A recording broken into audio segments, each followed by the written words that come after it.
Don Global presents the DG Recruit podcast on everything headhunting and recruitment. Achieve the life and career you envision.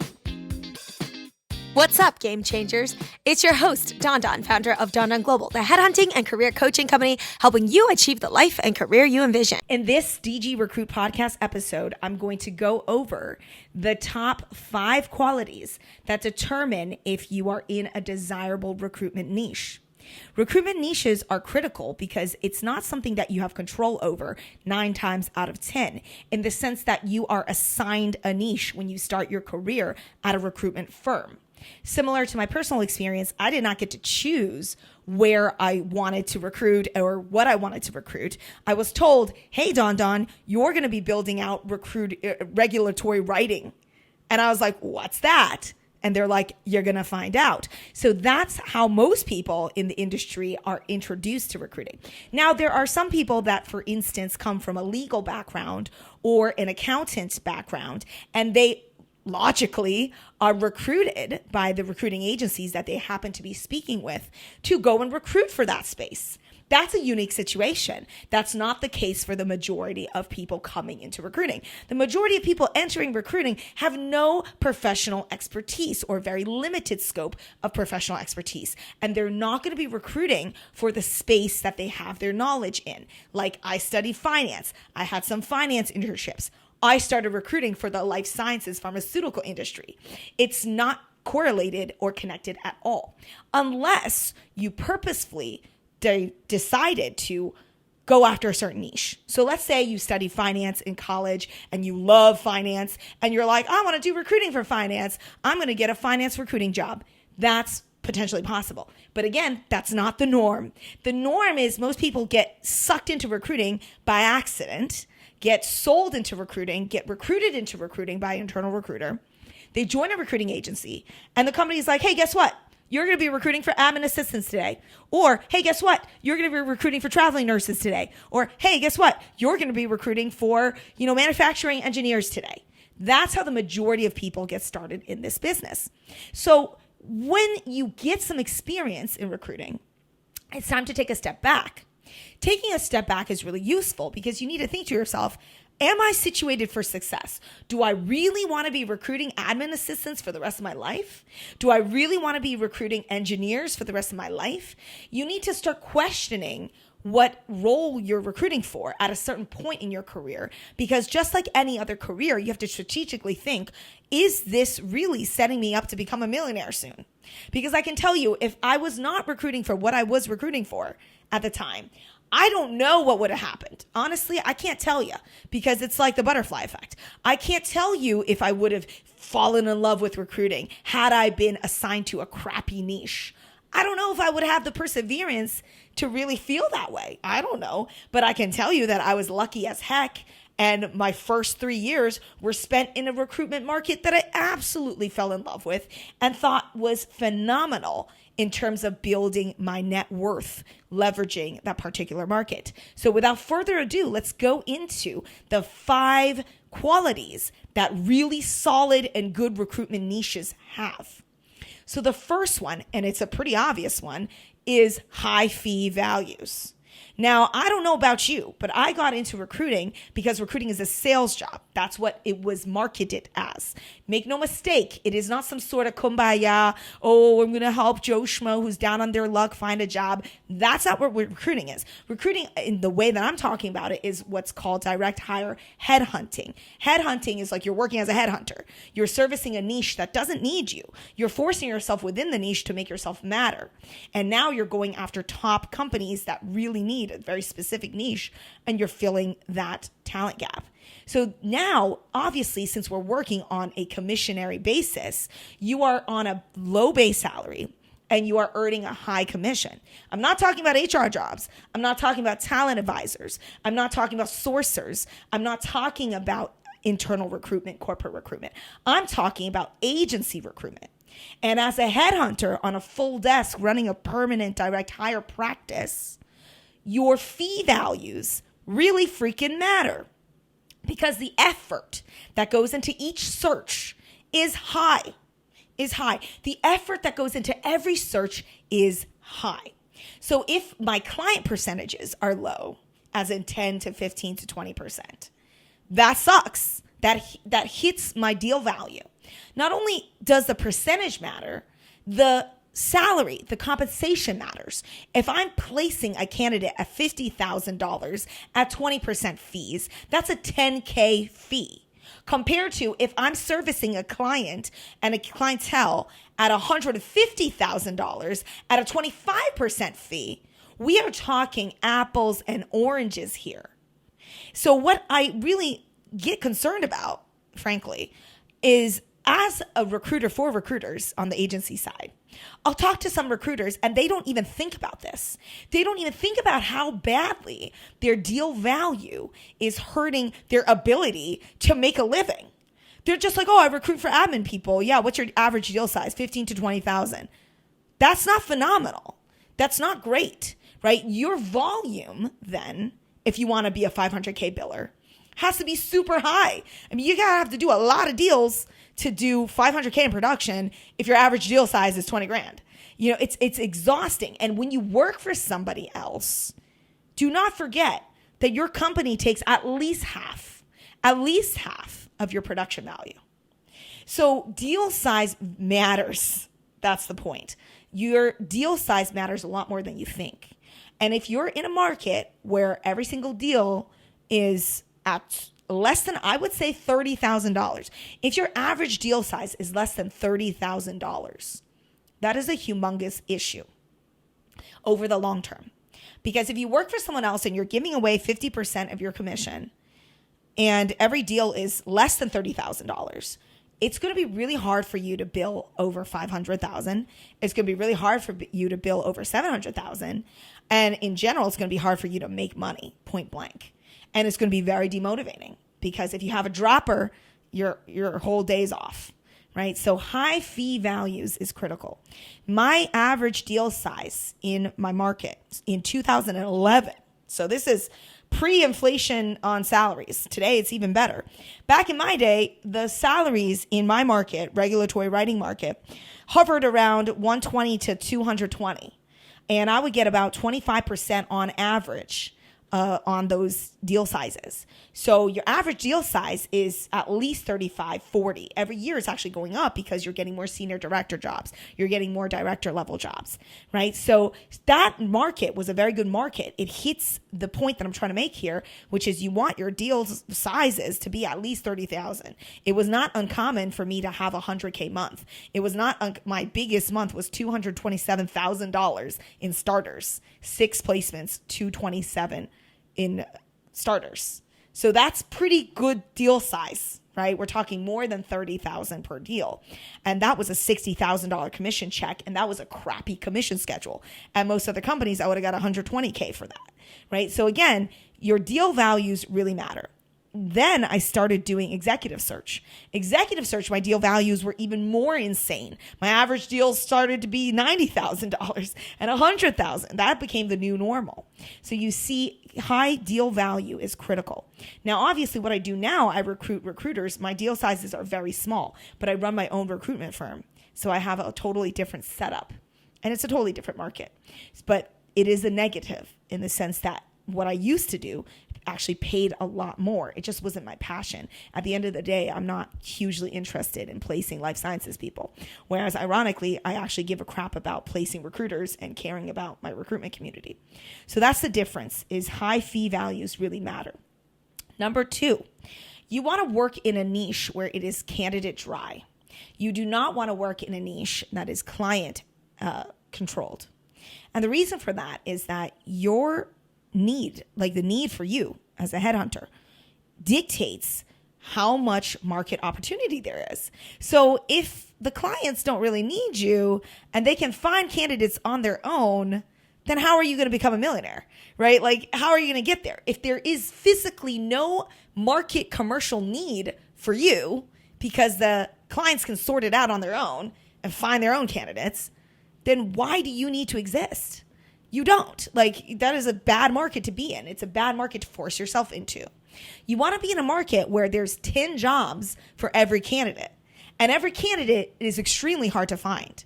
And people complain about this, which is so obtuse, because you should be glorifying, you should be relishing over this fact, right? I used to have this girl that worked on my team back in the day, and she would always moan about, oh my God, it's so hard to find candidates. I'm like, that is a good thing. If it was easy to find candidates, then why would we need you? Why would you exist? Supply and demand. Why would we need you to exist if candidates were plentiful and if this job was easy to find supply? Why would there be any demand for you at all? And of course, that hinges upon your recruitment fee percentage. In client-driven markets, the fee percentage decreases because, again, the demand for you is low. The competition, perhaps there's many vendors that will offer what you offer because it's an easier market to tap into. But I don't want the easy markets. I want the hard markets. I want the markets where the candidates are so damn hard to find that people just call it a wash. Like, they don't really focus on the search. They're just like, oh, I'm not going to be able to fill it, whatever. I'm going to do easier searches. Fantastico. That is really great for me, right? So again, candidate dry is a wonderful thing to face as a headhunter. Yes, it requires you to be more charismatic and more long-term oriented, have more patience for you to win the candidates over, win their loyalty, and learn this whole system of exclusivity that I teach on my podcast. Yes, it will require you to do all that stuff. But at the end of the day, through the mid to long term, you will be profiting more because it's easier for you to tap into a market that is fully loyal to you, that is very segmented, very niche, and hard to penetrate. That is good because it's hard for your competitors to steal your market share. Yay.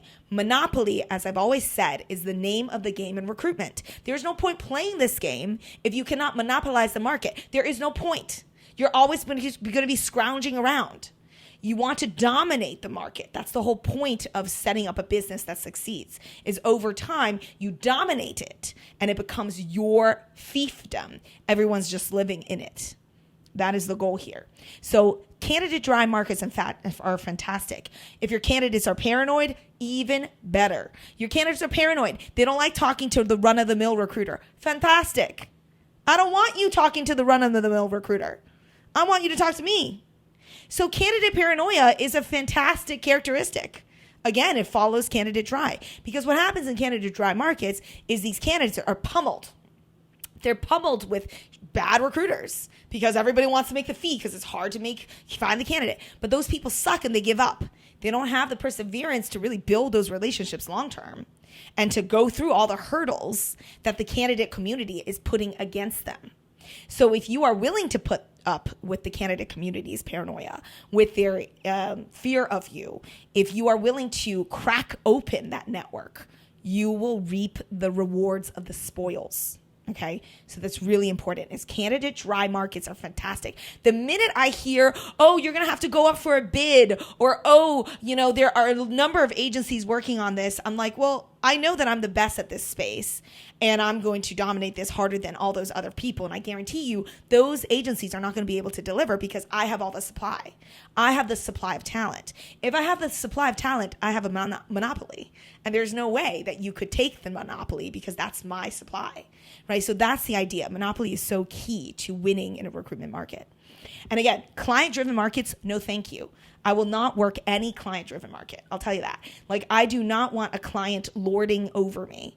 Like, no, I make my money off the candidates and monetizing the candidates. It's a totally different approach. And I've always been like that. All of my markets have always been candidate-driven, even the market I'm in now, which is why I like it so much despite the low fee value.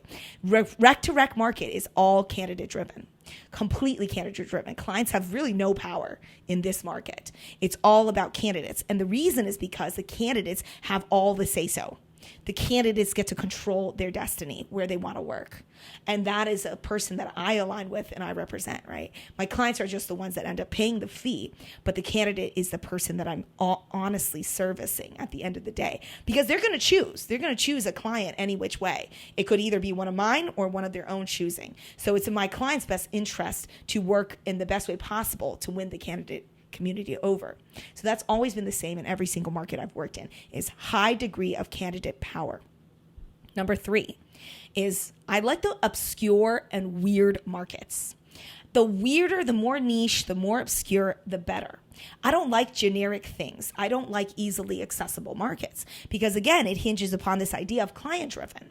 If you're working a very like Joe Schmo market where it's very transactional, it could be tough because it's not really like you're not valued. There are other competitors. There are other recruiters that are servicing these like humdrum markets. And so like some of the markets I think are pretty humdrum. They're just too general. They're kind of easy to get into. So like you want to work at something that's really hard. Good examples are like biostatisticians. That is a really good market. It's obscure. It's weird. It's really, really niche. The market I started in was fantastic. Regulatory medical writing. It is very, very niche. It is like a super, super random career field. And you either know it or you don't know it. And it's not the same as editorial writing. It's not the same as marketing copy. It's not the same as documentation writing. Regulatory writing is a very niche field of medical writing that only hinges upon FDA approvals. So you need to know what goes into a clinical submission. That is a very obscure field. And it's really weird how people get in. It's not very obvious. It's not like, oh, you take a test and then you get in, right? So I like these weird fields that are true professions in and of themselves, that you either are one of these people or you're not. Like you can't be a documentation person and call yourself a medical writer. You're not. Like it's a different career field. Just like you can't say I'm a statistician and that makes me a biostatistician. No, those are two different fields. A biostatistician is uniquely experienced with understanding clinical trials. So it's that level of obscurity, of weirdness that makes it a very desirable market because it's very finite. There are only so many medical writers in the entire America. In the entire country, there are only so many medical writers. Now, what's a market I wouldn't like to service? Joe Schmo, like lawyer firm that like does closings for real estate. There's a lot of those people.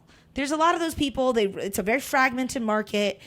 I don't see that as being more attractive because then you're dealing with smaller businesses. Smaller businesses are more finicky. You know, when you're dealing with big pharma, it's much easier because it's not their money they're spending.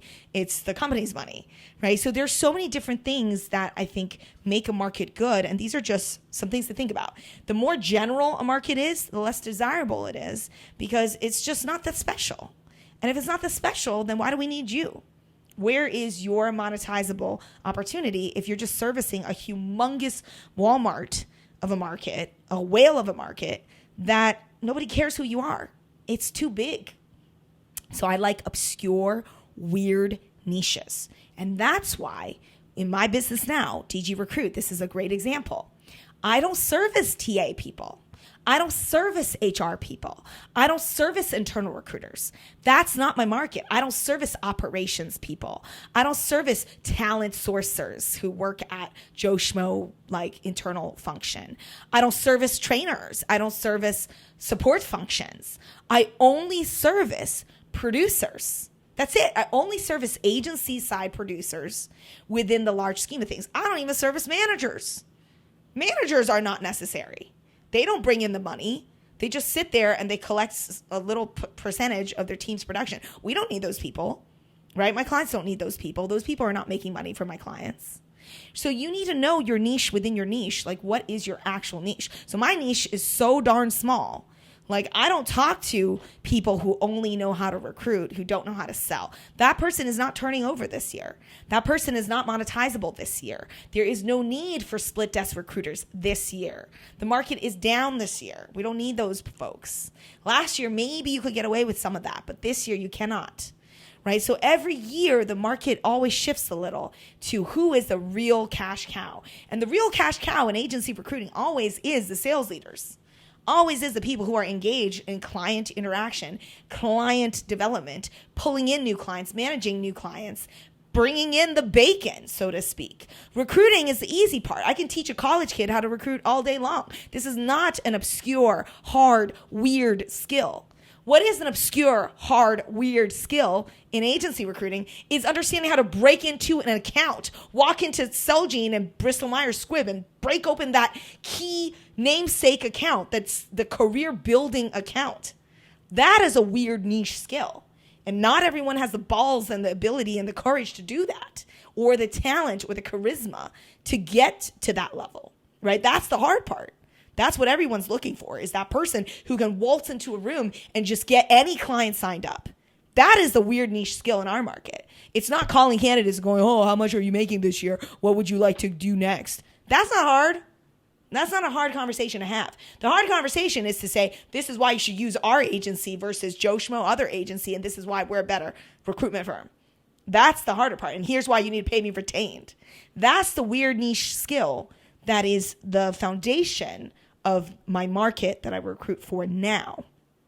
It is what makes my market today so desirable for myself, because it's all candidate led.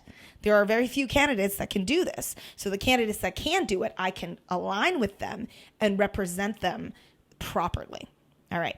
Number 4, a market that I like has to be national. I do not like this regional bull crap. Like, I talk to a lot of recruiters as obviously a recruiter for recruiters, and I feel bad for them. I'm like, I can't believe you are limited to your 20-mile radius in your tiny little town. Like, that sucks. It sucks because there's only so much business in that little town.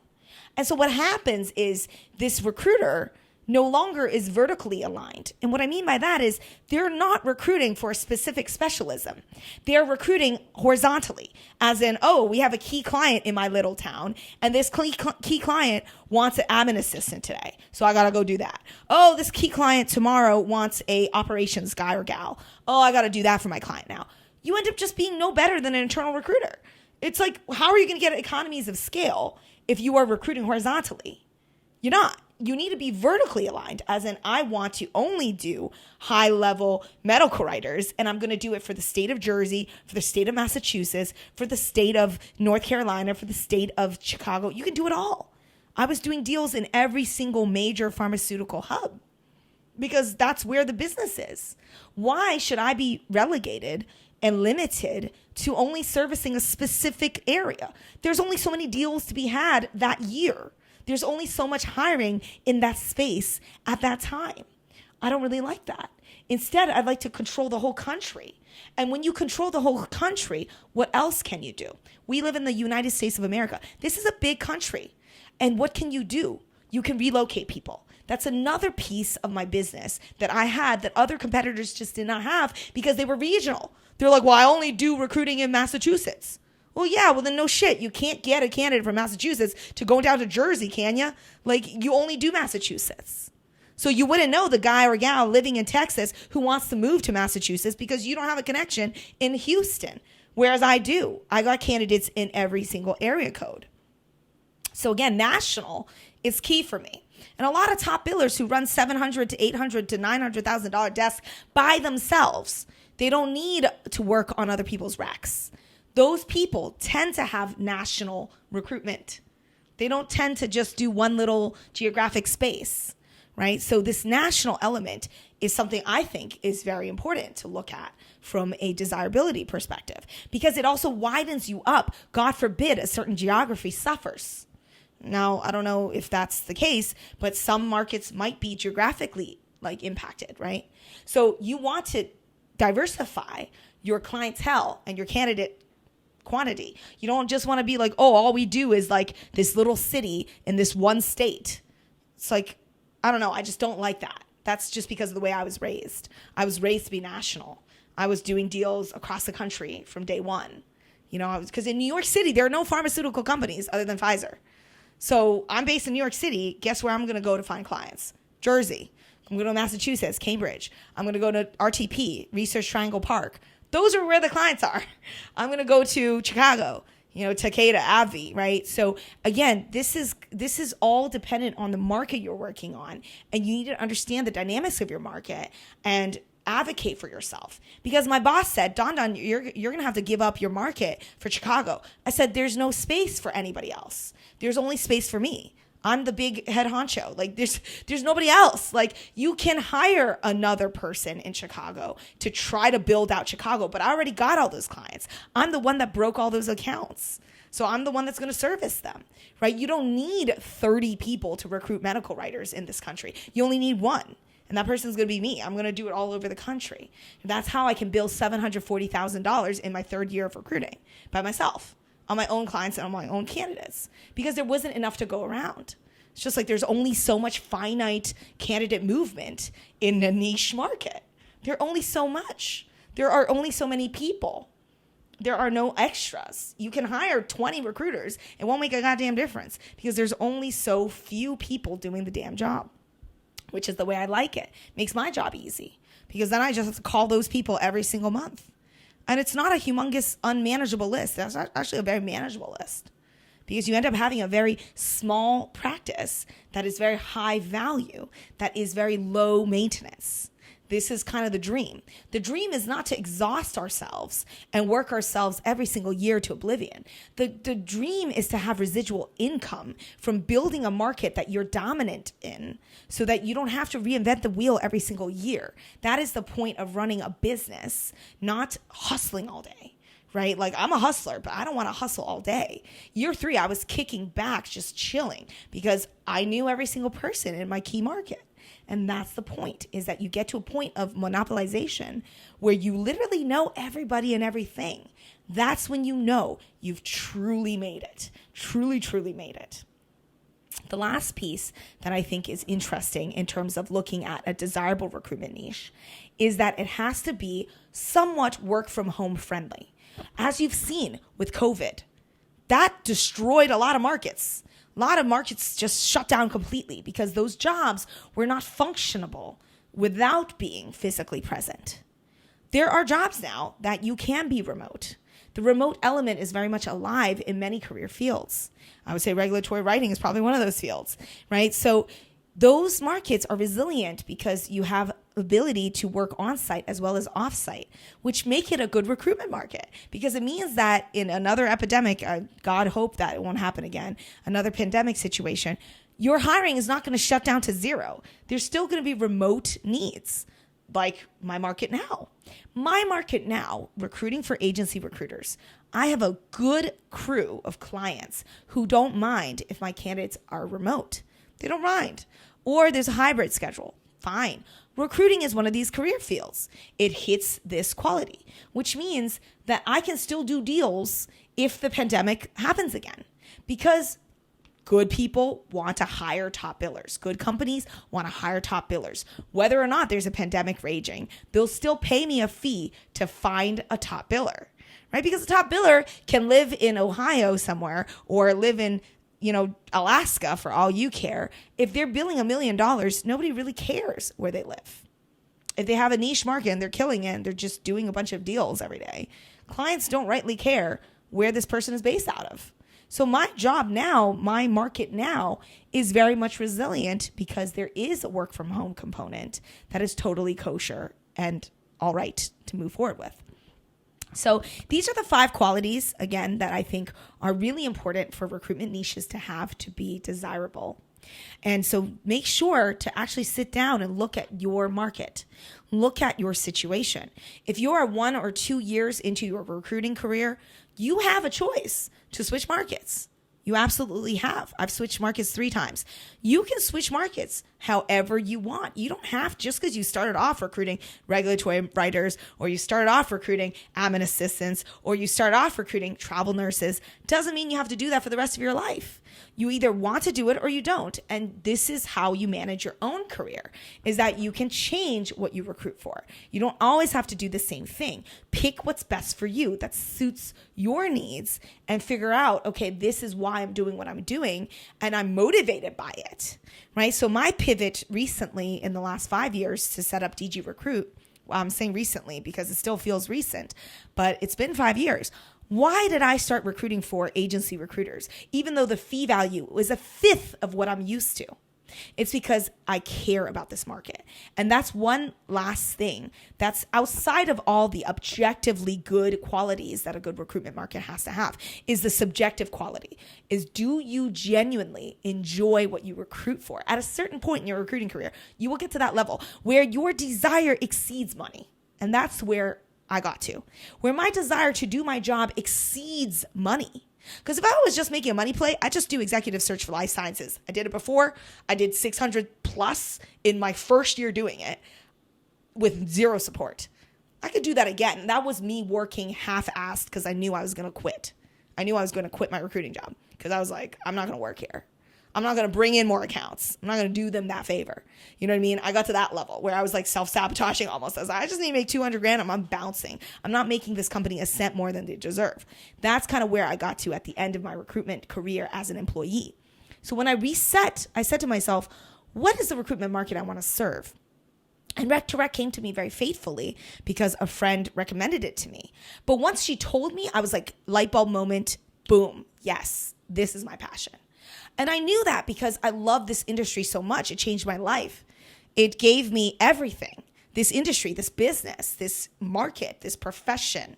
I'm paying homage to this profession because of what I'm doing every day, right? Helping recruiters, helping the real diehards, helping the real quest seekers find their path and helping support them become better at the role, right? So at this point, for me, it's about fulfillment. It's about legacy. It's about impact. It's not about, oh, how many deals did I close? Did I make X dollars a year? Like, I make good money. It's good. Life is fine. I have a lot of different things going on. I got many income streams.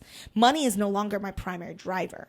So that's why I'm okay with my market, my recruitment market, only fulfilling 4 out of the 5 qualities that I just went over today, namely the low fee value. The low fee value is very annoying. But other than that, the rest of the 4 qualities are fulfilled. Candidate dry, obscure and weird, national, and work from home capability, right? So look at your market and make sure that it's aligned with your motivations. Because at a certain point, you'll find yourself just going, why am I doing this? Where's the mission? What's the point, right? Especially if you're going to set up your own recruiting firm. That matters even more. You have to recruit for a market that you genuinely are interested in, because if you're going to build a business in something, I hope to God you're going to be interested in it and have some sort of interest beyond just the dollars and cents, because just the dollars and cents is not enough of a motivation to succeed in a business long-term and persevere through all the ups and downs as an entrepreneur. So I hope this podcast episode was helpful for you to start thinking beyond your day-to-day recruitment job and your sales activities, but really think about, is this fulfilling me financially, career-wise, personally, mentally, intellectually, as well as, did I say mission? Mission-wise, right? So all of these factors matter and feed into your motivation. If you are not motivated by the market that you recruit for, then I promise you, you're not going to recruit like crazy for it. And you certainly aren't going to be a dominant player in that market because you don't care. Fundamentally, you don't care. So caring about the market and really investing in that market matters so much.